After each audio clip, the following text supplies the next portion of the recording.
Yo, what's up everyone? I want to show you 5 books that I've just finished reading, but also show you the next 5 books that I'm planning on reading. So here are a few things that I do to make sure that I stick to goals that I have, especially in regards to reading. So every night I map out 30 minutes right before I go to bed to just read. Now, an easy way to create this habit is to leave a book right next to your bedside. So what I do is I keep my book that I'm currently reading right next to me, and then right underneath it, I have in order the books that I plan on reading next. This just helps me to continue to read without going weeks or even months without reading. Okay, so the first book that I'm gonna talk to you guys about is The Burden is Light by Jon Tyson. Something that I love so much about this book is Jon Tyson discusses what happens in the dash. Now, what's the dash? The dash is from the day that you were born to the day that you die. And he brings up a lot about how we are measuring success in the wrong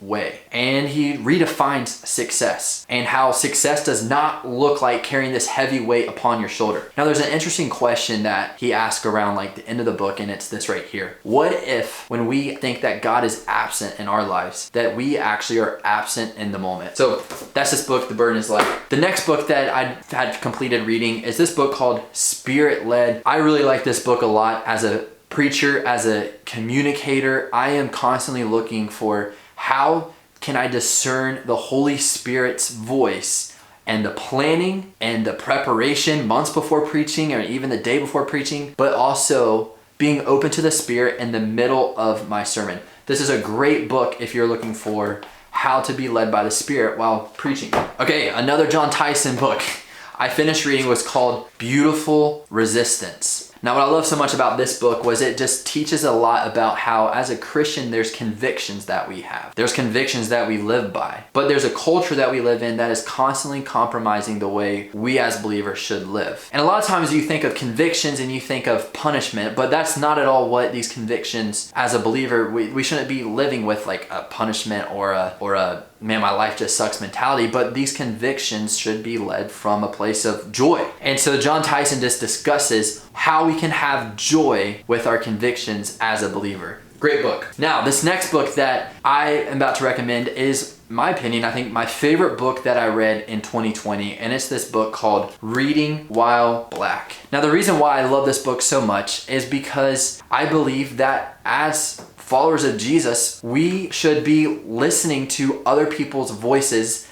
from different cultures, from different backgrounds, different ethnicities. Why?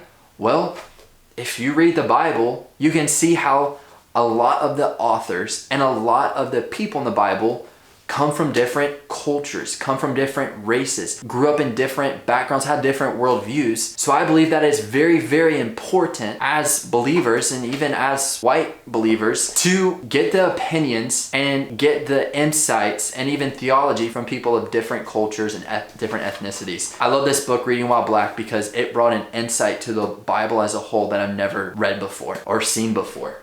Okay, finally, the last book that I just finished reading is this book called Why on Earth Did Anyone Become a Christian in the First 3 Centuries? This was a super short read, and I enjoyed it a lot because it put me in the mindset of what people were walking and living in the 1st, 2nd, and 3rd century. And it almost in a way kind of made me feel like what they were walking in then is kind of possibly what we're walking in now. So I love this book a lot because what you see here is that how Christianity became a movement that is just almost like you can't, it's so hard to describe. It seems so illogical, but to me, I look at it and see that is God, and that's God working in our lives. So I love this book. Okay, finally, the next 5 books that I am reading. Okay, so here are the 5 books that I have queued up on my reading list. The first book is this book called Dynamics of Spiritual Life. Now, the reason why I picked up this book and I'm reading through it is because it talks about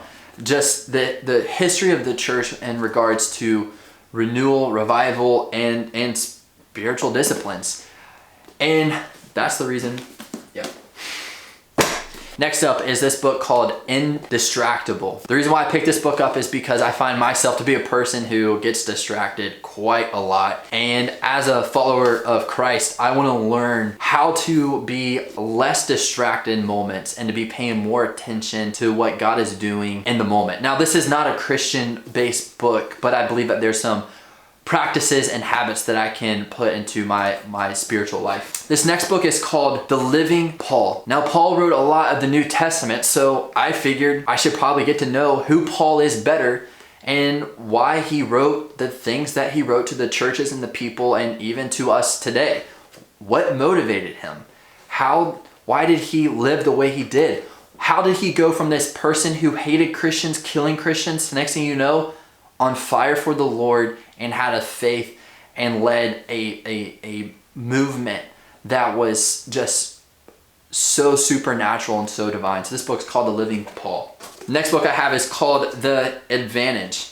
And why did I pick this book up? Well, on the front cover it says, Why Organizational Health Trumps Everything Else in Business. Hey, we know that churches aren't healthy when leaders aren't healthy. We know that businesses aren't healthy when CEOs aren't healthy. We just know that if we want to be healthy people, if we want to have a healthy organization, we must have healthy people. If we want to see people flourish and thrive, we must learn how to lead people well. So that's why I picked up this book, The Advantage. And the final book I have queued up is this book called The Whole Story of the Bible in 16 verses. The title's pretty much why I picked it up. How in the world can somebody put the whole story of the Bible in 16 verses? I don't know, but I'm fixing to find out. So, hey, these are 5 books I just finished reading, and these are 5 books I plan on reading. Let me know what questions you have about any books I've read, or what books are you planning on reading? I've got the links to all these books down below, and I hope that they bless you like they have blessed me.